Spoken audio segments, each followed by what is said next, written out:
सहनाववतु सहनौ भुनक्तु सह वीर्यं करवावहै तेजस्विनावधीतमस्तु मा विद्विषावहै।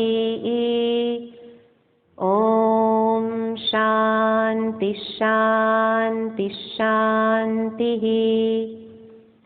ब्रह्मानन्दं परमसुखदं केवलं ज्ञानमूर्तिं द्वन्द्वातीतं गगनसदृशं तत्त्वमस्यादिलक्ष्यम् एकं नित्यं विमलमचलं सर्वधी साक्षिभूतं भावातीतं त्रिगुणरहितं सद्गुरुं तं नमामि।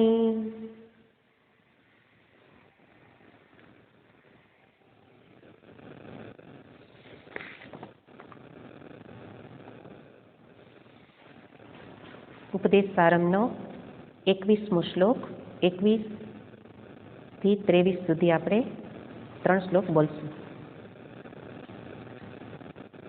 ઇદમહં પદાભિખ્યમન્વહં અહમિલીનકે પ્યલયસર્તયા વિગ્रहेन्द्रिय प्राणधीतमः नाहमेकसत्तज्जडं ह्यसत् सत्त्वभासिका चित्क्ववेतरा सत्तया हि चित्तया ह्यहम्।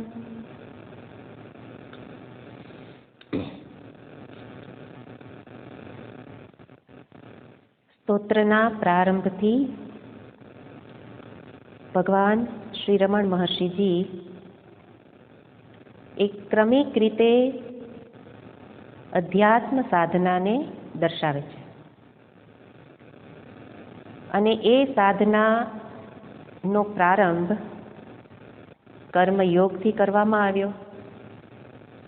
કર્મયોગ, ભક્તિ, ઉપાસના, અન્યત્ર એ જ સાધનોને માટે સમાધિ સંપત્તિ એવો શબ્દ પ્રયોગ થાય છે. એટલે આ રીતે પરંપરાથી આગળ વધવાનું છે. સીધો આત્મવિચાર કરવા લાગીએ તો એ માત્ર બૌદ્ધિક કસરત બની જાય. બુદ્ધિની કક્ષાએ સમજદારી મળે પણ એ સ્વાત્મ અનુભવ સંભવ નથી. અને એટલા માટે આ પરંપરાથી જે સાધનોનું નિરૂપણ કરવામાં આવ્યું એ સાધનને સામે રાખી એ સમાધિ સાધન કહીએ કે કર્મયોગ, ભક્તિ ઇત્યાદિ સાધન કહીએ, એ સાધનના અનુષ્ઠાન એટલે એ સાધનનો અમલ જીવનમાં કરીએ અને ત્યારે અંતર શુદ્ધ થાય. અંતર શુદ્ધિ થાય ત્યારે જ અંતરમાં અધિકારીત્વ આવે. અધિકારીત્વની અપેક્ષા આપણા શાસ્ત્ર રાખે છે. કહેવામાં આવે છે કે અધિકારી વિના જ્ઞાન પ્રદાન ન કરવું. એટલા માટે વેદાંતના સત્સંગમાં લોકોને આમંત્રણ આપવાનું ન હોય. જે અધિકારી છે એ સહજ રીતે જ ખેંચાઈ આવવાના છે અને વેદાંતના સાધકોના ટોળા પણ ન હોય. કારણ કે અધિકારી વિના વેદાંત જ્ઞાન પચે નહીં. એટલા માટે શ્રવણ કરતા અધિકારીત્વ એટલે અંતઃકરણને જ અધિકારી બનાવવાનું છે અને બનાવવા માટે આગળના સાધનો દર્શાવ્યા. એ રીતે જીવનમાં એ રોજ જીવન બદલવું જોઈએ. જે સકામ કર્મ થાય છે એમાંથી નિષ્કામતા આવવી જોઈએ. હમણાં જ એક બેન મને કહેતી હતી, સત્સંગી છે અને બીજા આશ્રમ સાથે જોડાયેલી છે, તો આશ્રમમાં નિયમિત સેવા માટે જતી. હવે જોગાનું જોગ ટ્રાન્સફર થઈ, બીજા ગામ રહેવા જવાનું થયું, તો હવે ત્યાં આશ્રમ શોધે છે. શું કામ શોધે છે? કારણ ઘરમાં કરેલા કામ એ નિષ્કામ થતા જ નથી. આપણે ગમે એટલું કહીએ કે ઘરમાં નિષ્કામતાથી કરીએ છીએ, પણ ઘરમાં સકામતા આવી જ જતી હોય. એટલા માટે કહે છે કે નિષ્કામ કર્મ વિના અકળામણ થાય છે. આ એનું વાક્ય છે કે નિષ્કામ કર્મ વિના એમ થાય છે કે જીવન ખાલી છે. એટલા માટે આશ્રમમાં સેવા કરવા જવું છે. શું કામ? કારણ કે એક આશ્રમ એવી જગ્યા છે કે જ્યાંથી આપણને કંઈ મેળવવાની ઈચ્છા ન થાય, ન થવી જોઈએ, હે ને? થતી હોય તો ન થવી જોઈએ. એક સ્થાન એવું હોવું જોઈએ કે જ્યાં સંપૂર્ણ રીતે સેવાનો જ ભાવ, અને એ પોતાના માટે જ છે.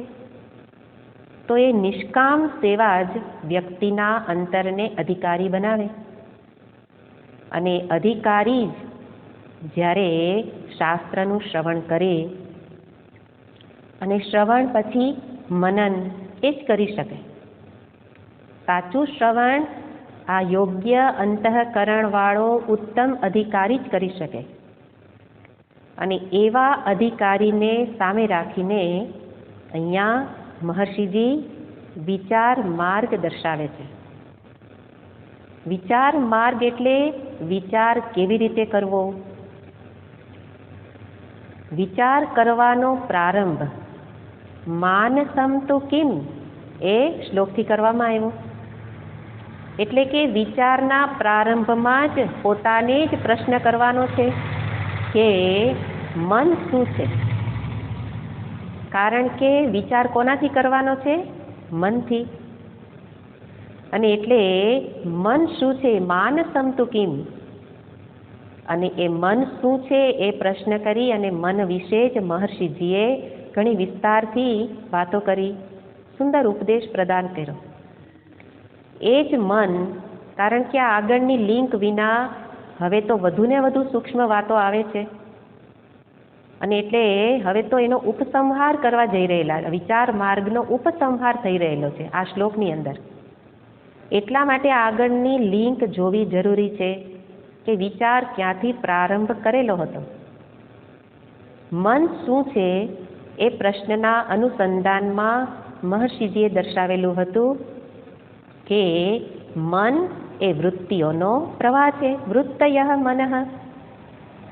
આગળનું એટલા માટે રોજ રોજ એ પાઠ, આ ઉપદેશ સારમનો પાઠ રોજ થવો જરૂરી છે. નહીં તો આગળ શું કહેવામાં આવ્યું એ જ ખ્યાલ ન આવે. એટલે મન શું છે એના ઉત્તરમાં મહર્ષિજીએ જ કહ્યું વૃત્તયઃ મનઃ. મન શું છે? વૃત્તિઓનો પ્રવાહ છે. અને વૃત્તિના જ ફરી બે વિભાગ દર્શાવ્યા, એમણે જ દર્શાવ્યા છે, ઇદમ વૃત્તિ અને અહમ વૃત્તિ.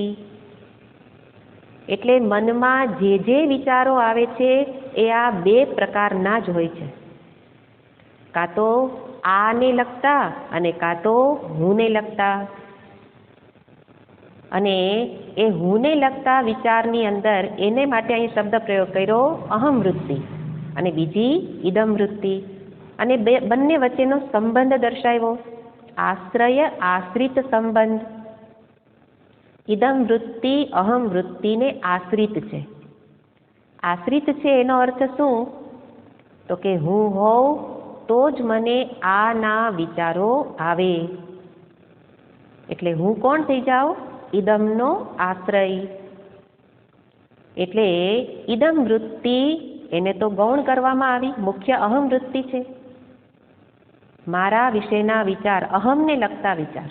હું ઉઠે પછી જ આ કહી શકાય, હું વિના આ કહેવું સંભવ નથી.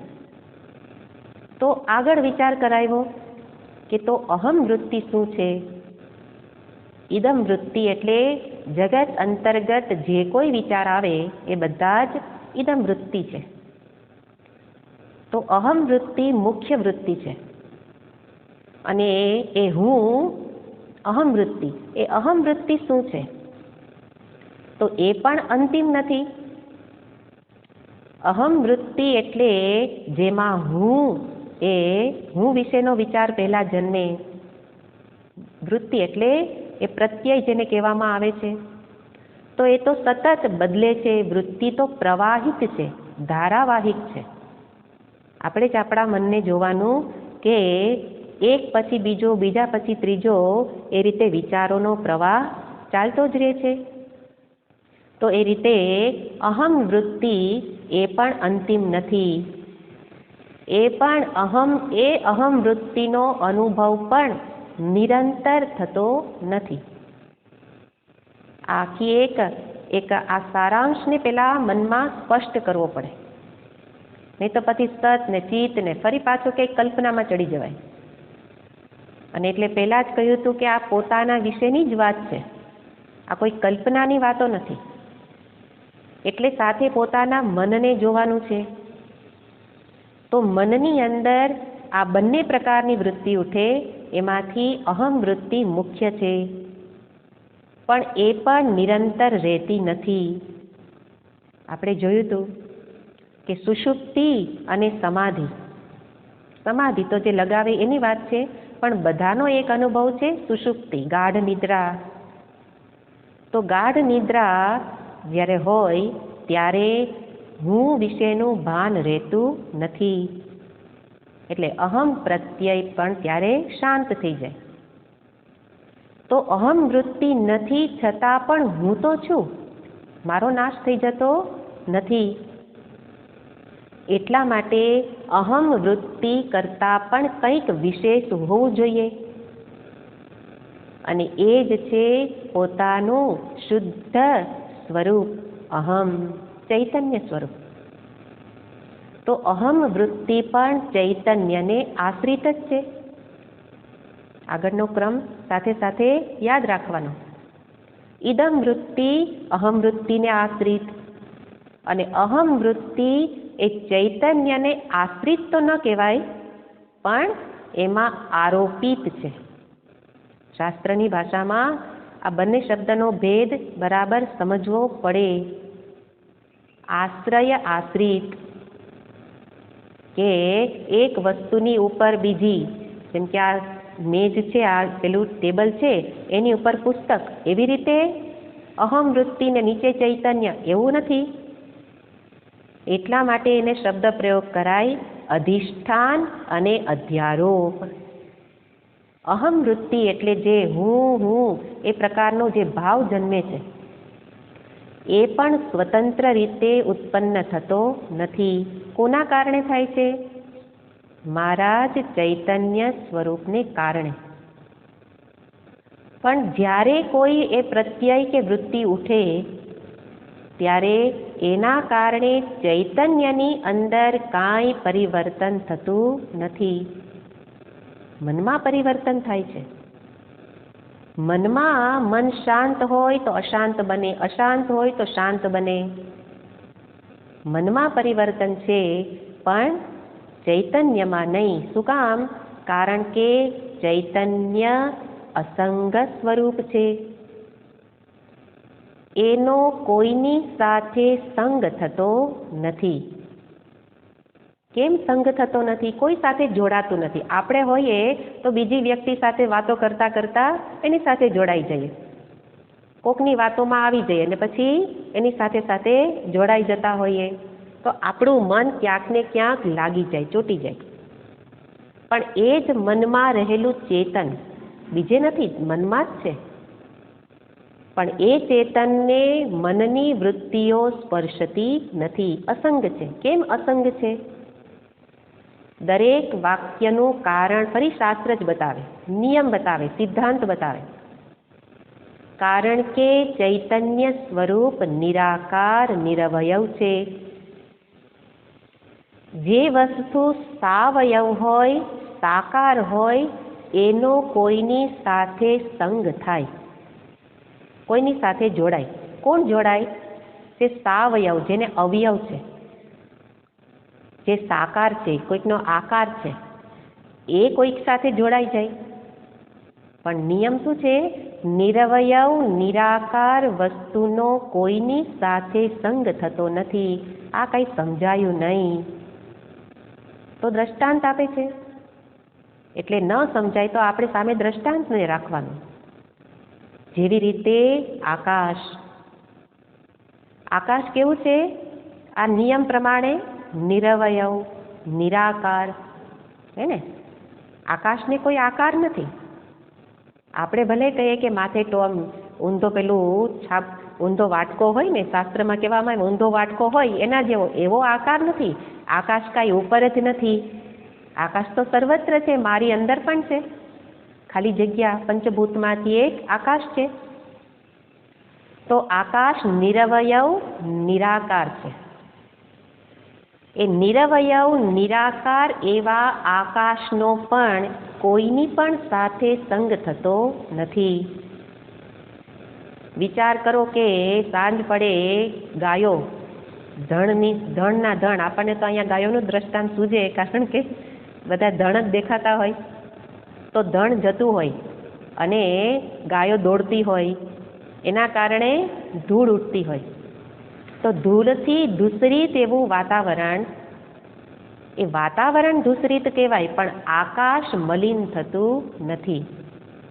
આકાશને ધૂળ લાગતી નથી. આકાશ ધૂળથી દૂષિત ન થાય, જળથી દ્રવિત ન થાય, ભીનું ન થાય. આકાશને ભીનું કરી ન શકો. એવી જ રીતે અગ્નિથી ઉષ્ણ ન થાય, અને એ રીતે વાયુથી પણ એની ઉપર કોઈ અસર ન થાય. વાયુની ગંધ આકાશમાં ન લાગે. અને એવી જ રીતે મારું આત્મ ચૈતન્ય સ્વરૂપ એ પણ કેવું છે? નિરવયવ નિરાકાર, સર્વવ્યાપક હોય, એને કોઈ આકાર ન હોય. તો ચૈતન્ય એક અને અદ્વિતીય, સર્વમાં છે, સર્વત્ર છે, મારામાં છે, સર્વમાં છે. તો એવા સર્વવ્યાપક એવા મારા જ ચૈતન્ય સ્વરૂપ, એનો કોઈની સાથે સંગ થતો નથી. શા માટે? કારણ કે નિરાકાર નિરવયવ છે. નૈનમ છિંદંતિ શસ્ત્રાણી નૈનમ દહતિ પાવકઃ.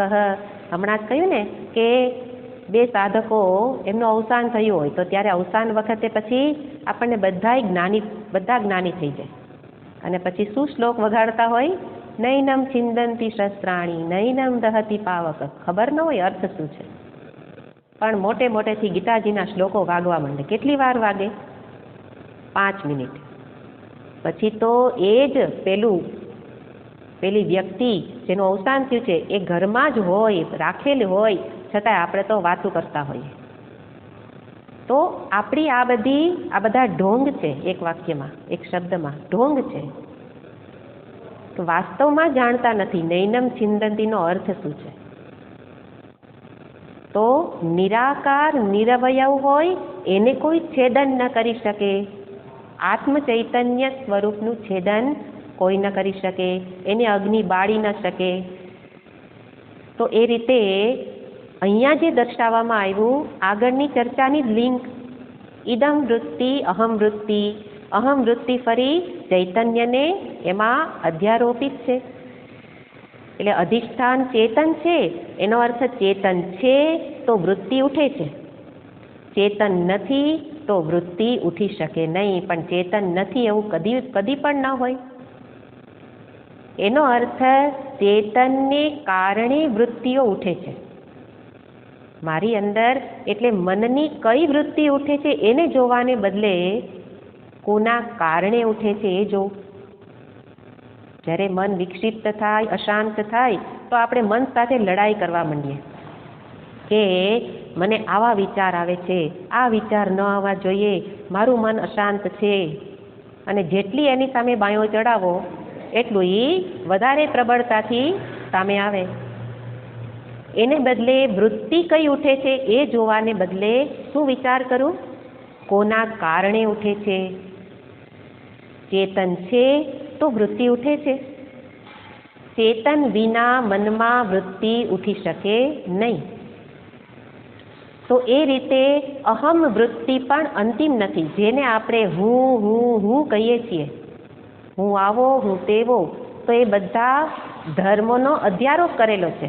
શરીર તો કે હું કાળો ગોરો, મનથી હું સુખી દુઃખી, તો એ બધા જે પોતાની ઓળખાણ છે એને શું કરેલું છે? સાચી માની લીધી. પણ એ ઓળખાણ અંતિમ નથી. તો એ રીતે પોતાની જે આ અહમ વિશેની ઓળખાણ એ કોના કારણે છે? મારા જ આત્મ ચૈતન્ય સ્વરૂપને કારણે. અને એ રીતે આ પોતાના વાસ્તવિક અહમને ઓળખવાનું છે. એ વાસ્તવિક અહમને જાણવા માટે શું કરવાનું? કયો વાસ્તવિક અહમ? મારું ચેતન સ્વરૂપ, એ સાચો હું છે. એ સાચા હુંને જાણવા માટે શું કરવાનું? તો કે આપણે કંઈ ખબર નહીં.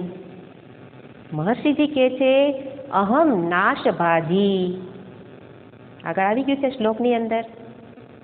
એ જે અહમ જેને હું કહું છું, અત્યારે મારો જાણીતો હું શરીર, હું મન, હું આવો હું તેવો, એવા અહમનો શું કરવાનો છે? નાશ. અહમ નાશ ભાજી. એવા અહમનો નાશ કરો. તો કે કેવી રીતે નાશ કરવું? દેખાય તો નાશ થાય ને. નાશનો અર્થ અહીંયા સમજવાનો. મારા અહમ એટલે અહંકાર. અહંકારનો નાશ એટલે જે પહેલા હોય અને પછી એને મારો, એવા નાશનો અર્થ અહીંયા નથી. પણ અહીંયા જે નાશનો અર્થ છે એ બરાબર સમજવાનો, કે અહંકારનો નાશ થવાથી આત્મ ચૈતન્ય સ્વરૂપ પ્રગટ થાય. પણ એ અહમનો એટલે અહંકારનો નાશ એટલે શું? અહંકારનો નાશ એટલે જે અહંકારનું ક્યારેય અસ્તિત્વ હતું જ નહીં એવું સમજવું, એને કહેવાય અહંકારનો નાશ. જે ક્યારેય હતો જ નહીં. એ સમજાયું નહીં તો કે દ્રષ્ટાંત, કે જેવી રીતે આકાશ કેવું આપણે કહીએ છીએ નીલું, બ્લુ, તો આપણે પછી કહીએ જો કેવું ભૂરું આકાશ દેખાય, કેવું બ્લુ કલરનું આકાશ દેખાય, નીલીમાં, આકાશની નીલીમાં. વાસ્તવમાં આકાશમાં નીલો રંગ છે જ નહીં, પણ આપણને કેવું દેખાય છે?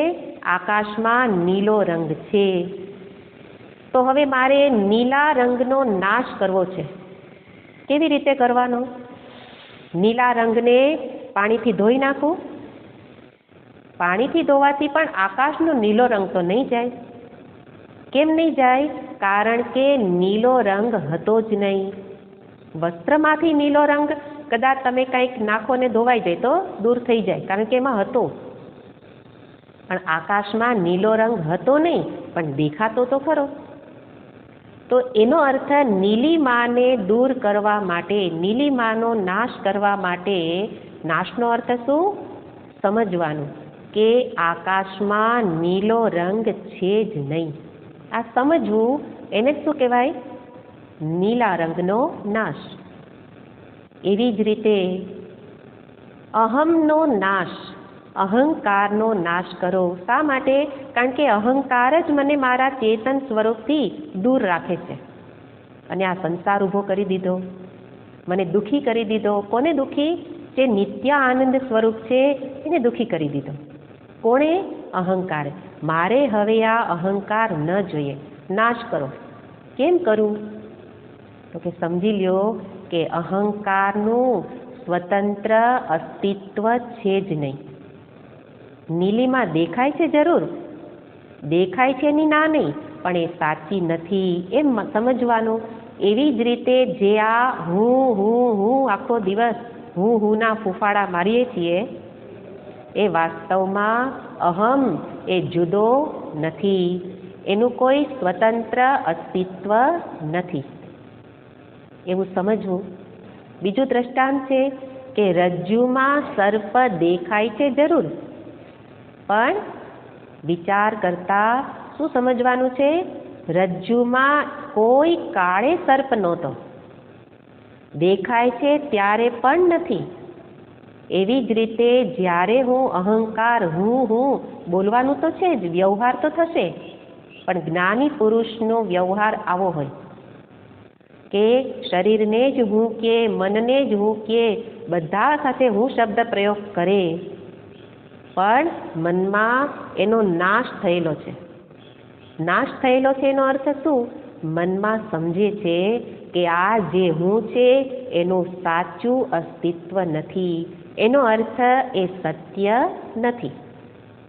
સત્ય ન હોય તો પછી મને કોઈ એનાથી સમસ્યા ન થાય. આપણે આગળથી કોની ચર્ચા કરીએ છીએ?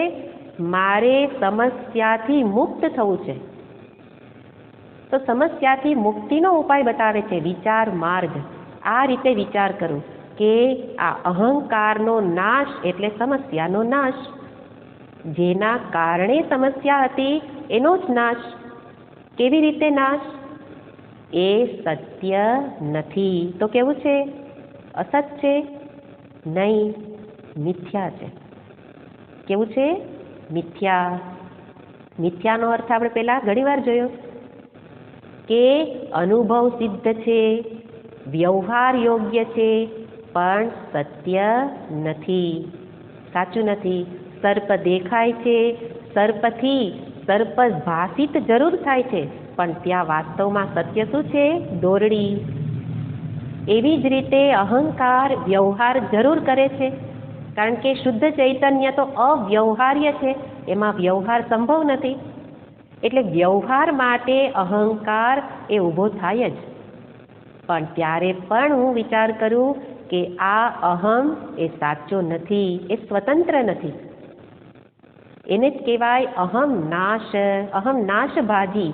ત્યારે અહમનો આવા પ્રકારનો અહમ કે જેને અત્યારે હું ઓળખું છું, દેહાદિમાં રહેલો મારો હું ભાવ, એ અહંકારનો આ રીતે જ્ઞાનથી નાશ, સમજીને નાશ, એ સત્ય નથી, એનો અર્થ મિથ્યા છે.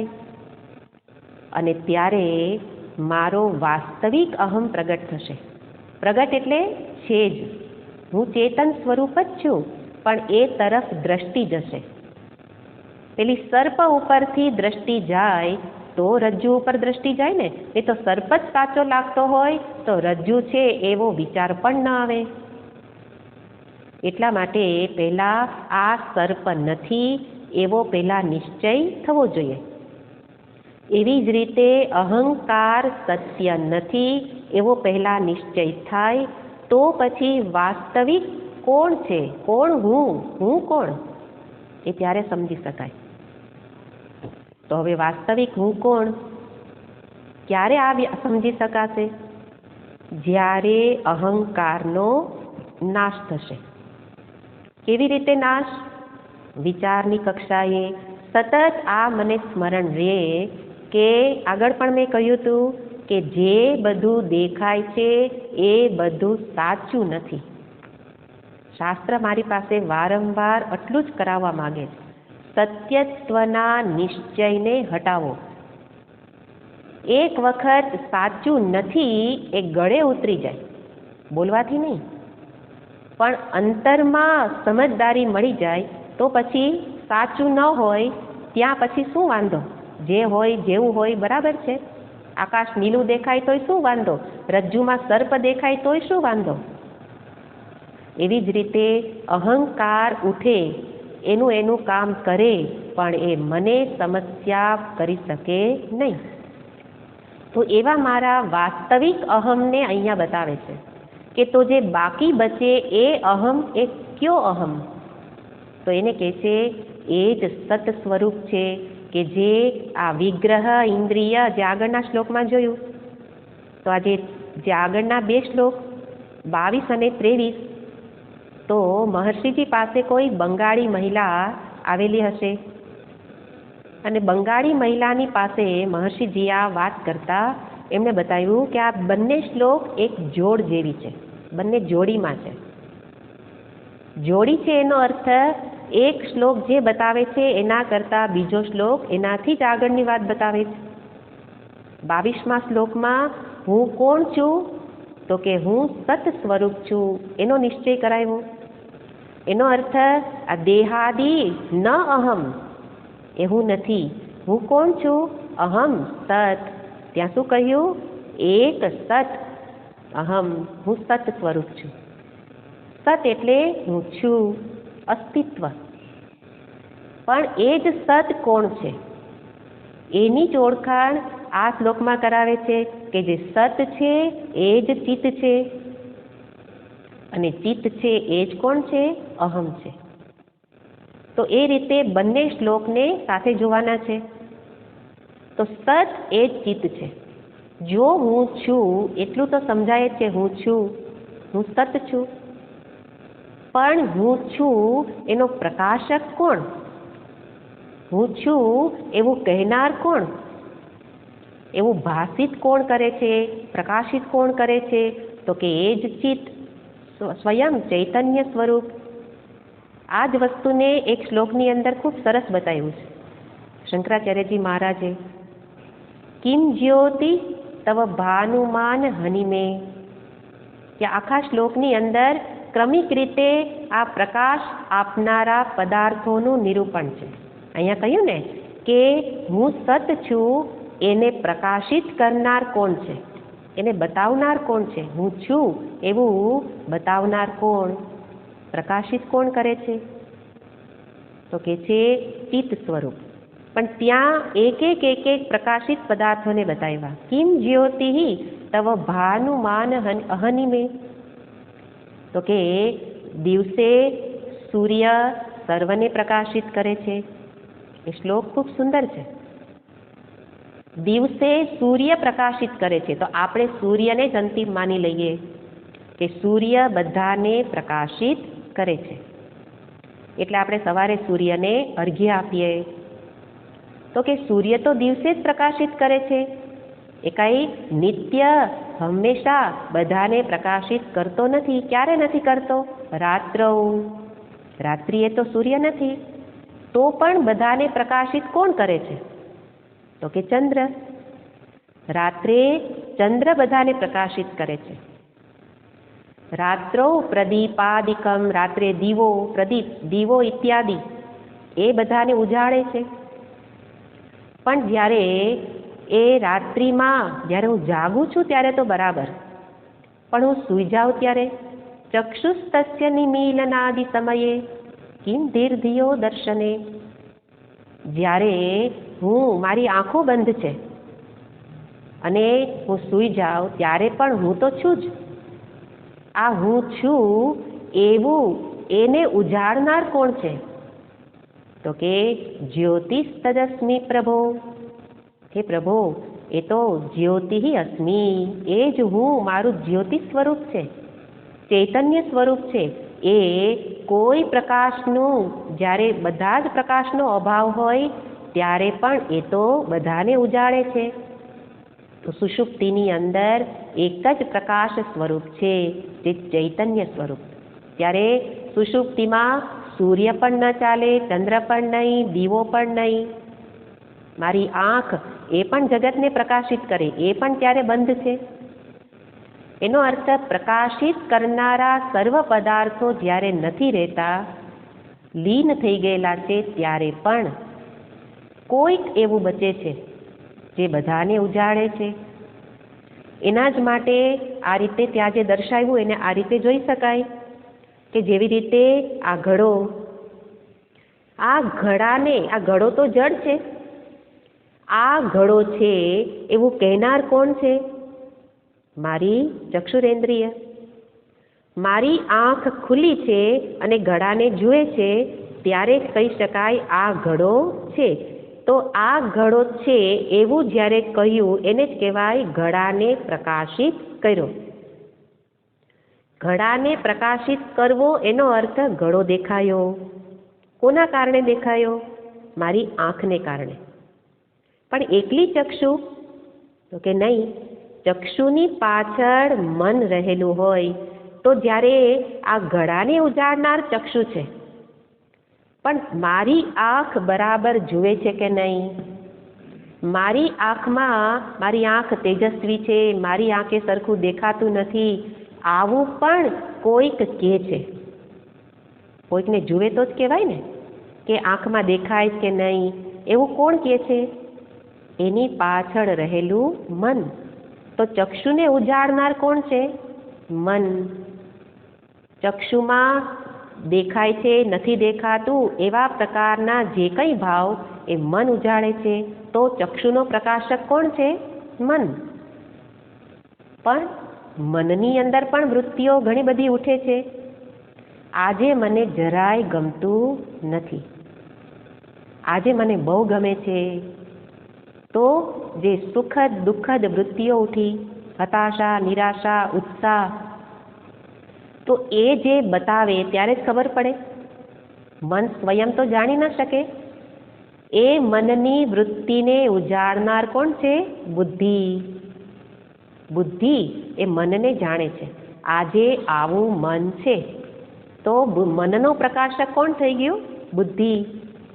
પણ આપણે બુદ્ધિ મહારાણીને જ અંતિમ માનતા હોઈએ. મારી બુદ્ધિ આવી, મારી બુદ્ધિ એવી તેજસ્વી કે મને બધુંય સમજાઈ જાય. અને બીજી શું કહેશે? મને તો કાંઈ સમજાય નહીં. આવું બુદ્ધિની વૃત્તિને પણ કોઈકે બતાવવી પડે. પ્રકાશિત કર્યા વિના તો ખબર ન પડે. એ બુદ્ધિ વૃત્તિને ઉજાડનાર ચૈતન્ય છે. એ સર્વનો જ્ઞાતા છે. ક્યારે? તો કે જ્યારે દેહ, ઇન્દ્રિય, મન, બુદ્ધિ જાગ્રતમાં સક્રિય છે ત્યારે પણ એ જ બધાને ઉજાડે છે. અને જ્યારે સુષુપ્તિમાં બધા જ નિષ્ક્રિય છે ત્યારે પણ ચૈતન્ય જ બધાને ઉજાડે છે. તો એ રીતે જાગ્રત ઇત્યાદિ ત્રણેય અવસ્થામાં જે છે, જેનો ક્યારેય અભાવ થતો નથી. ચેતનનો ક્યારેય અભાવ થતો નથી, ક્યારેય ન હોય એવું નથી. એટલા જ માટે એને શું કહ્યું? સત. જે બધી જ અવસ્થામાં હોય, જે હંમેશા હોય, એને શું કહેવાય? સત. એ જ સત એને જ અહીંયા કહે છે એ ચિત્ત છે.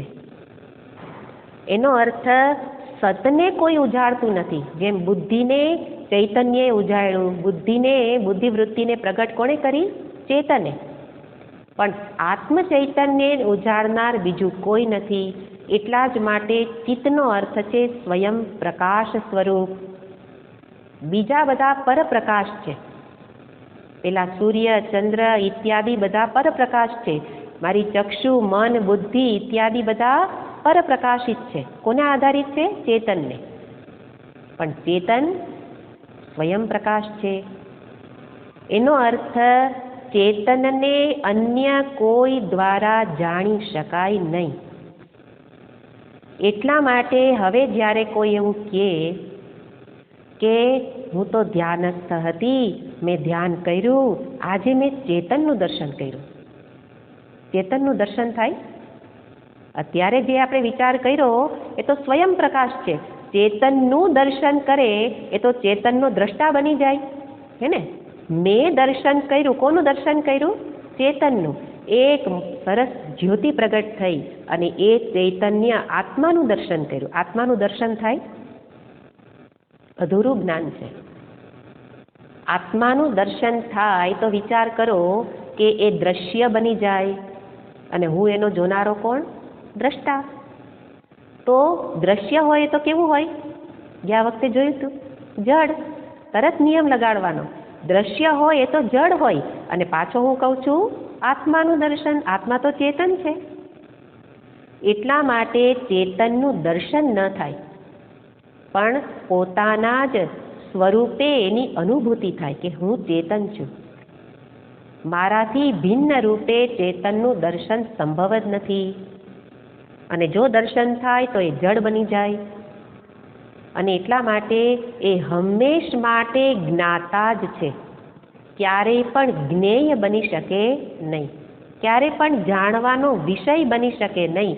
જેવી રીતે આ એક કાગળનું દર્શન હું કરું છું, એવી રીતે હું આમ ચેતનનું દર્શન કરી શકું? ન થઈ શકે. આ જ્ઞેય છે, હું એનો જ્ઞાતા છું. એવી રીતે આ ચેતનનું દર્શન તો ચેતન જ્ઞેય બની જાય. હું એનો જ્ઞાતા, તો વળી એ જ્ઞાતા કોણ? બીજો ચેતન? ચેતન તો એક જ છે, બે નથી. એટલા માટે નિર્ણય ઉપર આવવું પડે કે જે સત છે એ જ ચિત્ત છે. એ બીજાને પણ જાણે છે અને પોતાને પણ જાણે છે. ચેતન સ્વયં પ્રકાશ છે, એને જાણવા માટે બીજા સાધનોની જરૂર નથી. એ સર્વ સમર્થ છે. જેવી રીતે બે વૃક્ષો ઊભા છે, એક લીમડો અને બીજો પીપળો. લીમડો અને પીપળો તો બંને એકદમ બાજુમાં છે. એનો અર્થ લીમડો છે, પીપળો છે. બંનેની સાથે કયો શબ્દ પ્રયોગ કર્યો? છે. એટલે સત, અસ્તિત્વ. તો લીમડો અને પીપળો એ સત સ્વરૂપ છે. સત સ્વરૂપ છે એટલે કે બંને છે. પણ લીમડો પીપળાને જાણી શકતો નથી, પીપળો લીમડાને જાણી શકતો નથી, કે લીમડો પોતાને પણ જાણી શકતો નથી, પીપળો પોતાને પણ જાણી શકતો નથી. એનો અર્થ લીમડો પીપળો બંને પોતાને જાણી શકતા નથી કે બીજાને પણ જાણી શકતા નથી. એ બધા જડ પદાર્થ છે. જડ પદાર્થ પોતાને ન જાણી શકે કે બીજાને પણ ન જાણી શકે. એવી રીતે જો ચેતનનું દર્શન કરું ને ચેતન તો જડ થઈ જાય, તો જડ હોય એ કોને જાણી શકે? એટલા માટે હું કે જે મારું વાસ્તવિક ચેતન સ્વરૂપ એ કેવું છે? પોતાને પણ જાણે છે અને બીજાને પણ જાણે છે. મારી બાજુમાં કોણ છે એને પણ જાણે છે અને હું કોણ છું એ પણ જાણું છું. એનો અર્થ જે બંનેને જાણે એ સ્વયં પ્રકાશ સ્વરૂપ છે. એ અહમ વૃત્તિને પણ ઉજાડે છે, એ ઇદમ વૃત્તિને પણ ઉજાડે છે. બંને વૃત્તિને ઉજાડે એટલે કે બતાવે આ છે, આ હું છે. તો એવી રીતે જે બંનેનું અધિષ્ઠાન એવું મારું સત સ્વરૂપ એ જ કોણ છે? ચિત્ત. ચિત્તનો અર્થ સ્વયં પ્રકાશ સ્વરૂપ. એટલે ચિત્ત એટલે બધું ભાષિત કરે અને સત એટલે બધાને અસ્તિત્વ આપે. છે રૂપે બધાને અસ્તિત્વ આપે, બધાને એક સ્થાન આપે રહેવાનું, અને બધાને પ્રકાશિત કરે, ભાષિત કરે, એને કહેવાય ચિત્ત.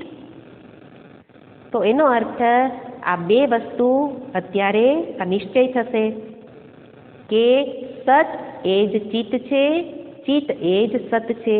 અસ્તિત્વ એ જ ભાષિત કરે છે, જે ભાષિત કરે તો જ અસ્તિત્વ. ગયા વખતે આપણે એની ચર્ચા કરી હતી. તો સત ચિત્ત જુદા નથી. સત્તયા હિ ચિત્ત. અભેદનું દર્શન કરાયું. સત એટલે આત્મ ચૈતન્ય કે જે છે એ છે એવું કહેનાર. કહેનાર એટલે એવું ભાષિત કોનાથી થાય છે? ફરી ચેતનથી જ. એટલે ચેતન બીજું નથી, સ્વયં પ્રકાશ સ્વરૂપને બતાવવા માટે ચિત્ત શબ્દ પ્રયોગ છે. તો એ સત અને ચિત્ત એને કોણ જાણે છે? તો કે હું. ચિત્તયા હિ અહમ. આ સત, આ ચિત્ત એ જ હું છું. એટલે કે મારાથી ભિન્ન સત ચિત્ત નથી. ફરી પાછું ને તો ચેતનની કલ્પના થશે. એટલે ચેતનની ઉપલબ્ધિ મારાથી ભિન્ન થઈ શકે નહીં. હું ચેતન છું એ ચેતનની ઉપલબ્ધિ હું રૂપે જ થાય. આ ચેતન છે, આપણે તો કહીએ જ છીએ ને આ ચેતન છે, પણ એ જે બીજે ચેતનની અનુભૂતિ ઉપલબ્ધિ એ તો અનુમાન છે, હલન ચલન કરે છે. એટલા માટે એનામાં હજી ચેતન છે. આપણે કહીએ ને કે કોઈ મૃત્યુશૈયા ઉપર હોય, આપણે શું કહીએ?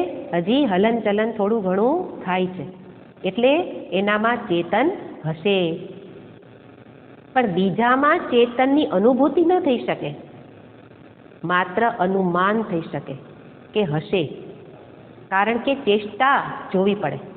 હલે છે, હલનચલન થાય છે, પણ મારા માટે એવું વિચારવું પડે કે શરીર હલે છે એટલે મારામાં ચેતન હશે. હું આમ આંખેથી જોઉં છું એટલે મારામાં ચેતન હશે, એવું આપણે કહેવું પડે.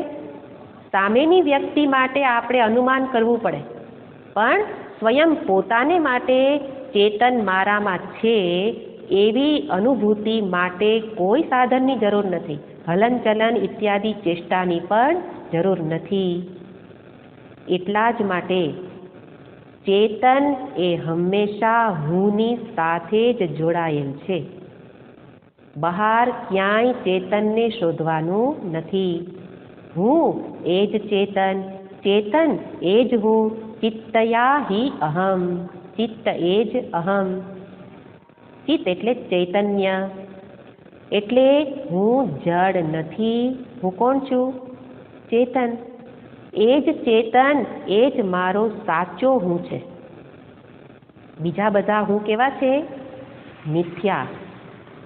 અત્યારે જેટલા મારી હુંની ઓળખાણ છે બધી કેવી છે? કાલ્પનિક છે, મિથ્યા છે, વ્યવહાર માટે છે. પણ જ્યારે સત્યને જાણવું હોય તો આ સત્ય છે કે વાસ્તવિક અહમ એ આ સત ચિત્ત એવું મારું સાચું સ્વરૂપ છે. ચેતનની ઉપલબ્ધિ અહમથી જ થાય. એટલા માટે કહ્યું ચિત્તયાહિ અહમ. તો અત્યાર સુધી આ વિચાર માર્ગ બતાવતા હતા.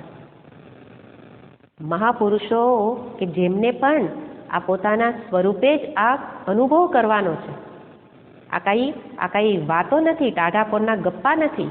મેં તો કહીએ આત્માની વાતો છોડો, જે કરતા હોય એ કરો, તો પતનમાં જ રહેવાનો છે. આ સત્ય છે.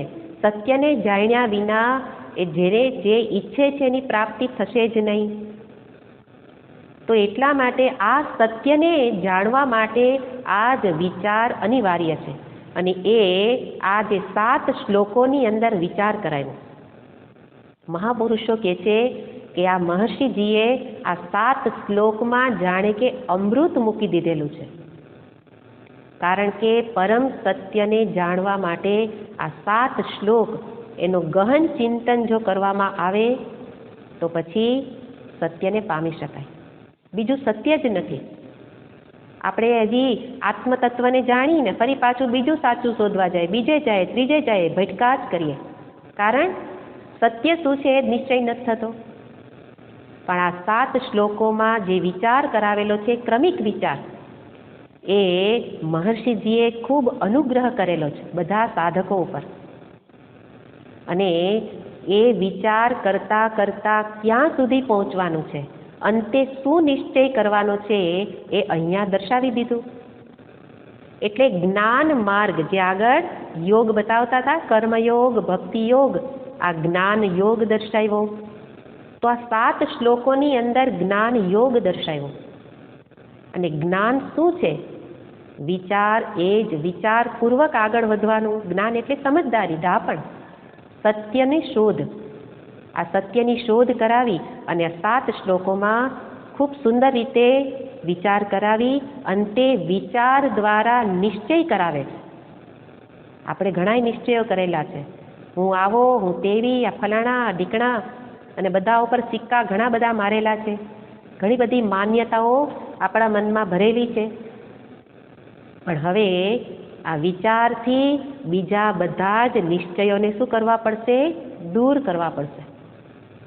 અને એક જ નિશ્ચય, હું કોણ છું? હું કોણ? આગળથી માનસમ તું કિમ ત્યાંથી શરૂ કરાવી અને અંતે પોતાનું અહમનું શોધન કરાવ્યું. અને અહમની શોધને અંતે અહમનો નિશ્ચય કરાવ્યો કે જે સત છે એ જ ચિત્ત છે, જે ચિત્ત છે એ જ અહમ છે. ગયા વખતે આપણે એની અંદર આનંદ અથવા અનંતને પણ જોયા હતા. એનો અર્થ આ જ મારું સાચું સ્વરૂપ છે, આ જ મારા સાચા હુંની ઓળખાણ છે. તો આ રીતે આ શ્લોકોને દર્શાવીને આપણને થાય કે તો હવે ઉપદેશ તો પ્રદાન થઈ ગયો. પણ મહર્ષિજી સમજે છે કે એવી રીતે કાંઈ આ કાંઈ શીરાની જેમ ગળે ઉતરી જાય એવું નથી. કારણ મનમાં તો હજી કેટલી ભ્રાંતિઓ પડેલી છે. એટલે વિચાર કરતા કરતા વિચારશીલ વ્યક્તિ અહીં સુધી તો પહોંચી કે હું આત્મા એ જ ચેતન. એનો અર્થ હું કે જેને હું જીવ માનતો તો એ જીવ અને પેલા આત્મ ચૈતન્ય એ ભિન્ન નથી, એ જ ચેતન સ્વરૂપ છે. પણ હજી પેલા ઈશ્વર તો બાકી ને. એવો પ્રશ્ન થાય કે હું તો ચેતન, એ તો મને સમજાઈ ગયું, પણ હજી એ ભગવાન અને હું એનો સેવક. હું તો ચેતન છું એ તો નિશ્ચય થાય છે, પણ એ ભગવાન કોણ, એ ઈશ્વર કોણ? કારણ કે શાસ્ત્ર તો અંતે અભેદની વાત કરે છે. અભેદ એટલે ક્યાં અભેદ? જીવ, જગત અને ઈશ્વર. એમાં જીવ અને જગત એ એક થઈ જાય ને પછી ભગવાન જુદા, એવું નથી. એટલા માટે બતાવે છે જીવ, જગત અને સાથે ઈશ્વર ત્રણેય એક જ છે. ત્રણેય એક જ છે, અભિન્ન છે, એ અભેદનો ઉપદેશ આપવો છે.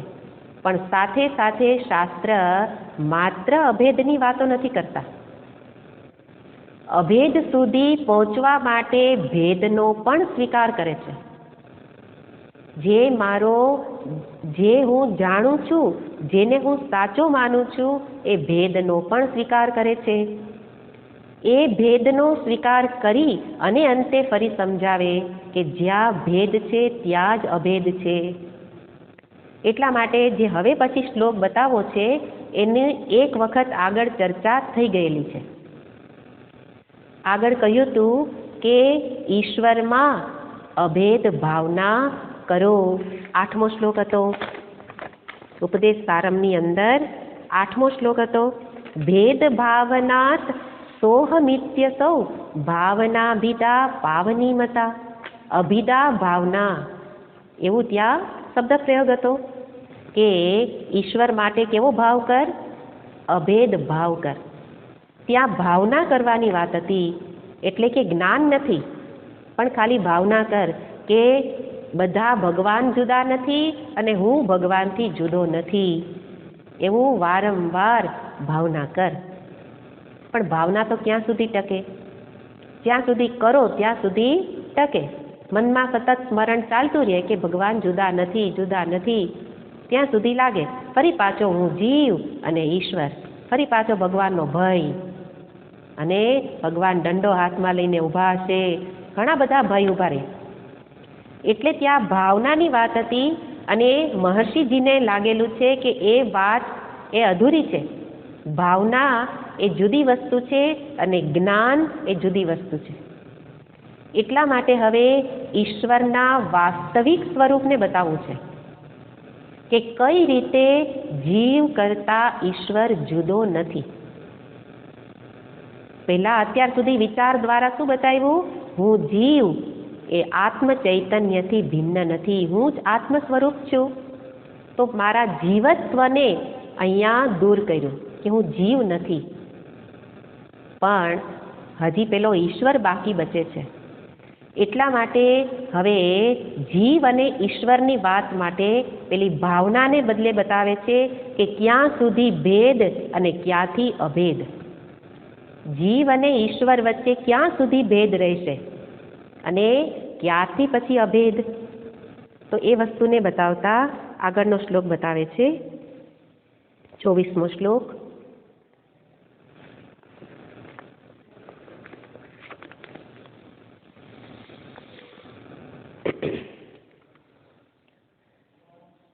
ઈશ જીવયોર્વેશધીપિતા સત્સ્વભાવતો વસ્તુ કેવલમ. ઈશ જીવયોર્વેશધીપિતા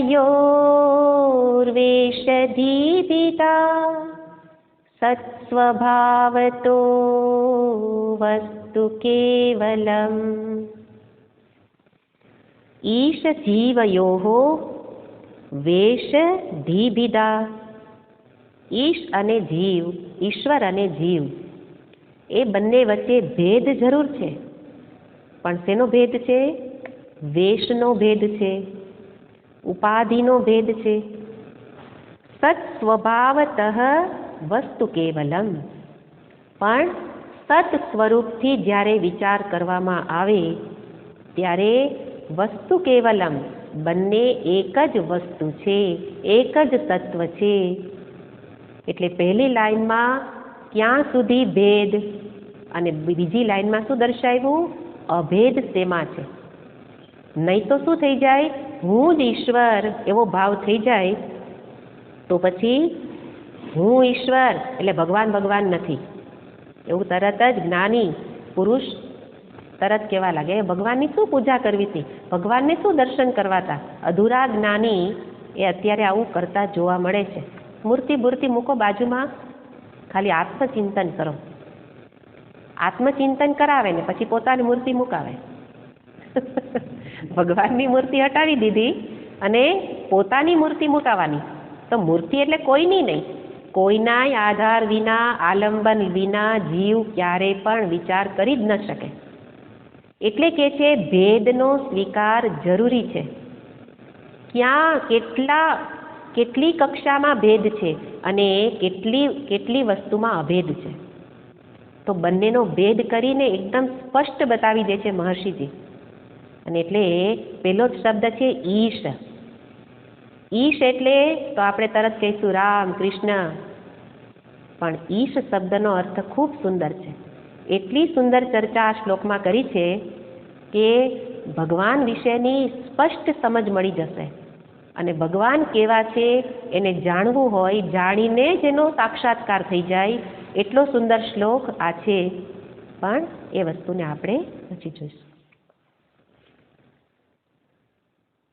ઓમ પૂર્ણમદ પૂર્ણમિદં પૂર્ણાત પૂર્ણમુદચ્યતે પૂર્ણસ્ય પૂર્ણમાદાય પૂર્ણમેવાવશિષ્યતે. ઓમ શાંતિ શાંતિ શાંતિ. હરિ ઓમ શ્રી ગુરુભ્યો નમઃ. હરિ ઓમ. હરિ ઓમ.